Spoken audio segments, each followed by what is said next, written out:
বছর কার কার উপর কোরবানি হয়েছে, কত টাকা থাকলে পরে কোরবানি দিতে হবে?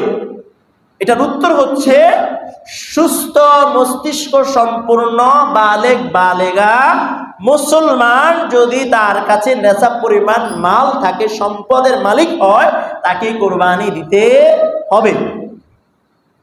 অর্থাৎ সুস্থ মস্তিষ্ক মানে যে পাগল নয়, ভালো মানুষ, আমার আপনার মতো আমরা ভালো যারা, তাদের উপর কি করবো? কোরবানি দিতে হবে নেশাব পরিমাণ মাল। এখন নেশাব পরিমাণ মাল কতটুকু এটা আমরা জানি, 7.5 ভরি স্বর্ণ অথবা সেই পরিমাণ টাকা, অথবা ব্যবসায়িক মালামাল, অথবা 52.5 ভরি রূপা বা সেই পরিমাণ মালামাল অথবা টাকা কারো কাছে যদি থাকে, অথবা কারো কাছে কিছু টাকা আছে, কিছু ব্যবসায়িক মালামাল আছে, কিছু কি আছে স্বর্ণ রূপা আছে, সব মিলিয়ে যদি 52.5 ভরি রূপার সমপরিমাণ টাকা কারো কাছে যদি শুধুমাত্র 10, 11, 12 তারিখ সূর্য অস্তয় এই 3 দিন পর্যন্ত কারো কাছে যদি থাকে, তাহলে তাকেই কোরবানি দিতে হবে। এখন রূপার ভরিতে একদম সস্তা, ইজতেমাই ধরতে গেলে রূপার ভরি, শরীয়তের ভরি ভাষা হলো রূপার ভরি ধরতে হবে। তাহলে রূপা 52.5 ভরি বেশি নয়, বা 1200, 1300, 1500 যতই হোক না কেন, 70-80 হাজার টাকা। কারো কাছে যদি শুধুমাত্র ঈদের 3 দিন অর্থাৎ 10 তারিখ, 11 তারিখ, 12 তারিখ সূর্য অস্তয় পর্যন্ত এই 3 দিন কারো কাছে যদি প্রয়োজনের অতিরিক্ত 70 থেকে 80 হাজার টাকা থাকে, তার উপর কোরবানি ওয়াজিব।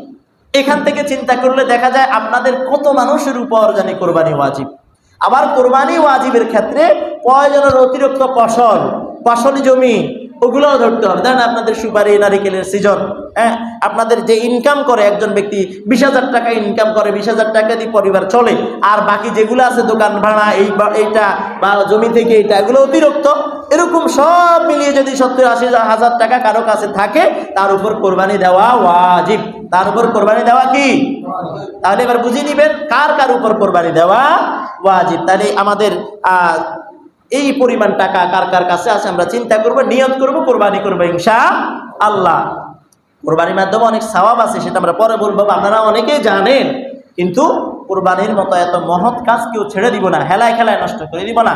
অনেক প্রবাসী ভাইয়েরা আছে, তাদের কাছে টাকা আছে, টাকাগুলো তারা পাঠিয়ে দেয় বাড়িতে, বাবার নামে তারা কি করে? কোরবানি করে।